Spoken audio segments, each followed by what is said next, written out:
Hi ಸ್ನೇಹಿತರೆ, ನಮಸ್ಕಾರ ಎಲ್ಲರಿಗೂ. ಹಿಂದುಳಿದ ವರ್ಗಗಳ ಕಲ್ಯಾಣ ಇಲಾಖೆ ವತಿಯಿಂದ ಮೆಟ್ರಿಕ್ ನಂತರದ ವಿದ್ಯಾರ್ಥಿ ನಿಲಯಗಳ ಒಂದು ಪ್ರವೇಶಕ್ಕೆ ಆನ್ಲೈನ್ ಮುಖಾಂತರ ಅರ್ಜಿಯನ್ನು ಆಹ್ವಾನಿಸಲಾಗಿದೆ. ಈ ಒಂದು ವಿಡಿಯೋದಲ್ಲಿ ಈ ಒಂದು ಹಾಸ್ಟೆಲ್ ಅಪ್ಲಿಕೇಶನ್ನು ಅರ್ಜಿ ಆಹ್ವಾನ ಬಗ್ಗೆ ಕೊನೆಯ ದಿನಾಂಕ, ಎಲಿಜಿಬಿಲಿಟಿ ಎಲ್ಲ ಒಂದು ಸಂಪೂರ್ಣವಾದ ಮಾಹಿತಿಯನ್ನು ಈ ವಿಡಿಯೋದಲ್ಲಿ ಕೊಡ್ತಾ ಹೋಗ್ತೀನಿ. ಈ ವಿಡಿಯೋನ ಪೂರ್ತಿಯಾಗಿ ನೋಡಿ ಸ್ನೇಹಿತರೆ. ಈ ಒಂದು PUC ITI ಡಿಪ್ಲೊಮಾ ವಿದ್ಯಾರ್ಥಿಗಳಿಗೆ ಪೋಸ್ಟ್ ಮ್ಯಾಟ್ರಿಕ್ ಹಾಸ್ಟೆಲ್ ಅಪ್ಲಿಕೇಶನ್ನ ಅರ್ಜಿಯನ್ನು ಆಹ್ವಾನಿಸಲಾಗಿದೆ. ಹಾಸ್ಟೆಲ್ ಅಪ್ಲಿಕೇಶನ್ನು ಅರ್ಜಿ ಆಹ್ವಾನ ಆಗಿರೋ ಬಗ್ಗೆ ಪೇಪರ್ ಪ್ರಕಟಣೆಯಲ್ಲಿ ಬಂದಿರುವಂಥದ್ದು ಈಗ ನೋಡ್ತಾ ಇದ್ದೀರಲ್ಲ. PUC ITI ಮತ್ತು ಡಿಪ್ಲೊಮಾ ವಿದ್ಯಾರ್ಥಿಗಳಿಗೆ ಮಾತ್ರ ಅಂತ ಕೊಟ್ಟಿದ್ದಾರೆ. ಸದ್ಯಕ್ಕೆ ಈ ಒಂದು OBC ವಿದ್ಯಾರ್ಥಿಗಳಲ್ಲಿ PUC ITI ಡಿಪ್ಲೊಮಾ ವಿದ್ಯಾರ್ಥಿಗಳಿಗೆ ಮಾತ್ರ ಹಾಸ್ಟೆಲ್ ಅಪ್ಲಿಕೇಶನ್ ಪ್ರಾರಂಭವಾಗಿದೆ. ನೆಕ್ಸ್ಟ್ ವಿಡಿಯೋದಲ್ಲಿ ಮತ್ತು ಡಿಗ್ರಿದು ಪ್ರಾರಂಭ ಆದಾಗ, PGದು ಪ್ರಾರಂಭ ಆದಾಗ ಮತ್ತು B.Edನವರಿಗೆ ಪ್ರಾರಂಭ ಆದಾಗ ಮತ್ತೆ ವಿಡಿಯೋ ಮಾಡಿ ನಿಮಗೆ ತಿಳಿಸ್ತೇನೆ. ಸದ್ಯಕ್ಕೆ ಇವಾಗ PUC ITI ಡಿಪ್ಲೊಮಾದವರಿಗೆ ಮಾತ್ರ ಇದು ಅರ್ಜಿಯನ್ನು ಆಹ್ವಾನಿಸಲಾಗಿದೆ.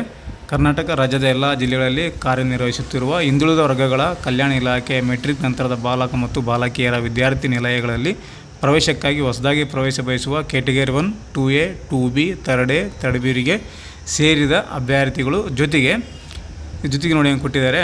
ಕ್ಯಾಟಗರಿ 1 ಅಭ್ಯರ್ಥಿಗಳು ಕೂಡ ಅಪ್ಲಿಕೇಶನ್ ಹಾಕೋಬೋದು. 2A, 2B, 3A, 3Bಗೆ ಸೇರಿದ ಅಭ್ಯರ್ಥಿಗಳು ಕೂಡ ಅವಕಾಶವನ್ನು ಕೊಟ್ಟಿದ್ದಾರೆ.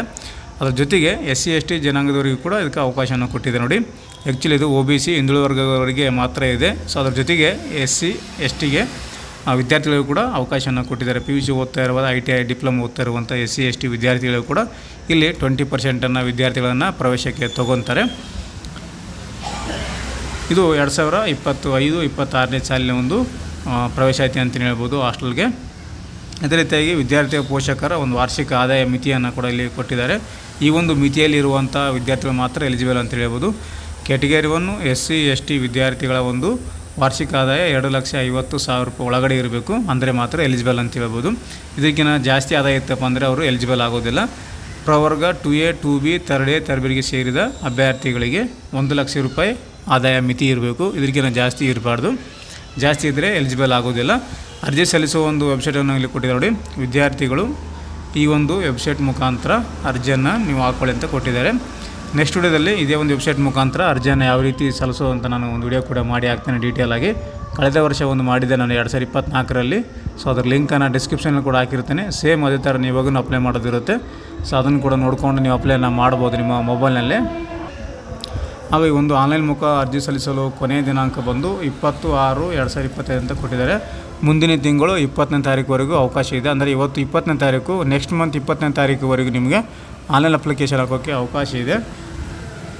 ಮತ್ತು ತಾಲೂಕುವಾರು ನಿಲಯಗಳಲ್ಲಿ ವಿವರ ಹಾಗೂ ವಿದ್ಯಾರ್ಥಿ ನಿಲಯದ ಪ್ರವೇಶಕ್ಕೆ ಬೇಕಾದ ಅರ್ಹತೆ, ಸಲ್ಲಿಸಬೇಕಾದ ದಾಖಲೆಗಳು ಮತ್ತು ವಿವರ ಸರ್ಕಾರದ ಆದೇಶಕ್ಕಾಗಿ ಇಲಾಖೆ ವೆಬ್ಸೈಟನ್ನು ಸಂಪರ್ಕಿಸಿ ಅಂತ ಕೊಟ್ಟಿದ್ದಾರೆ. ವೆಬ್ಸೈಟ್ ಲಿಂಕನ್ನು ಕೂಡ ಕೊಟ್ಟಿರ್ತೀನಿ ಇಲಾಖೆದು. ಸೊ ಅಲ್ಲಿ ಹೋಗಿ ನೀವು ಹೆಚ್ಚಿನ ಮಾಹಿತಿಯನ್ನು ಈ ಒಂದು ನೋಟಿಫಿಕೇಷನನ್ನು ನೋಡ್ಕೊಳ್ಳಿ ಡೀಟೇಲ್ ಆಗಿ. ಮತ್ತು ಇಲ್ಲಿ ತಾಂತ್ರಿಕ ಸಮಸ್ಯೆ ಅದರಲ್ಲಿ ಈ ಒಂದು ಮೇಲ್ ಮಾಡಿ ಹೆಚ್ಚಿನ ಮಾಹಿತಿ ಪಡ್ಕೋಬೋದು. ಮತ್ತು ಇಲ್ಲಿ ಸಹಾಯವಾಣಿ ಸಂಖ್ಯೆ ಕೂಡ ಕೊಟ್ಟಿದ್ದಾರೆ. OBC ವಿದ್ಯಾರ್ಥಿಗಳು ಹಾಸ್ಟೆಲ್ ಅಪ್ಲಿಕೇಶನ್ ಹಾಕುವಾಗ ಏನಾದರೂ ತೊಂದರೆ ಆದರೆ ಸಂಪರ್ಕಿಸುವ ಸಹಾಯವಾಣಿ ಸಂಖ್ಯೆ ಅಂತ ಕೊಟ್ಟಿದ್ದಾರೆ. ಮೊಬೈಲ್ ನಂಬರು, ಇದನ್ನು ನೋಟ್ ಮಾಡಿಟ್ಕೊಳ್ಳಿ. ಡಿಸ್ಕ್ರಿಪ್ಷನಲ್ಲಿ ಕೂಡ ಹಾಕಿರ್ತೇನೆ. ಈ ಒಂದು ನಂಬರಿಗೆ ಕರೆ ಮಾಡಿ ಹೆಚ್ಚಿನ ಮಾಹಿತಿಯನ್ನು ಪಡ್ಕೋಬೋದು. ಹಾಸ್ಟೆಲ್ ಅಪ್ಲಿಕೇಶನ್ ಸಂಬಂಧಿಸಿದಂತೆ ಮಾತ್ರ ಈ ಒಂದು ನಂಬರಿಗೆ ಕರೆ ಮಾಡಿ ಮಾಹಿತಿಯನ್ನು ಪಡ್ಕೋಬೋದು. ನೆಕ್ಸ್ಟ್ ವಿಡಿಯೋದಲ್ಲಿ ಅರ್ಜಿ ಯಾವ ರೀತಿ ಅಂತ ತಿಳಿಸ್ಕೊಡ್ತೀನಿ. ಇದಕ್ಕೆ ಬೇಕಾಗುವಂಥ ಡಾಕ್ಯುಮೆಂಟು, ವಿದ್ಯಾರ್ಥಿಯ ಒಂದು ಆಧಾರ್ ಕಾರ್ಡ್ ಬೇಕಾಗುತ್ತೆ. ವಿದ್ಯಾರ್ಥಿಯ Aadhaar card, caste income compulsory ಬೇಕೇ ಬೇಕು. ಮತ್ತು SSP ID ಕೂಡ ಬೇಕಾಗುತ್ತೆ. ಇದು ಕೂಡ ಮ್ಯಾಂಡೇಟರಿ. SSP ID ಇರಲೇಬೇಕು. ಇಲ್ಲಿದ್ದಿಲ್ಲ ಅಂದರೆ ಮತ್ತೆ ಹೊಸದಾಗಿ ಕ್ರಿಯೇಟನ್ನು ಮಾಡ್ಕೋಬೇಕಾಗುತ್ತೆ. ಹಾಗೆ ಮತ್ತು ಮೊಬೈಲ್ ನಂಬರ್ ಬೇಕಾಗುತ್ತೆ. ಮೊಬೈಲ್ ನಂಬರು ಮತ್ತು ಇಮೇಲ್ ಐ ಡಿ ಕೂಡ ಬೇಕು. ಹಾಗೆ ನಿಮ್ಮ ಒಂದು SLC ಮಾರ್ಕ್ಸ್ ಕಾರ್ಡ್ ಕೂಡ ಬೇಕಾಗುತ್ತೆ. ಅಲ್ಲಿ SLCದು ಡೀಟೇಲ್ಸ್ ಹಾಕೋದಿರುತ್ತೆ. ಸೊ ಅದು ಕೂಡ ಬೇಕು.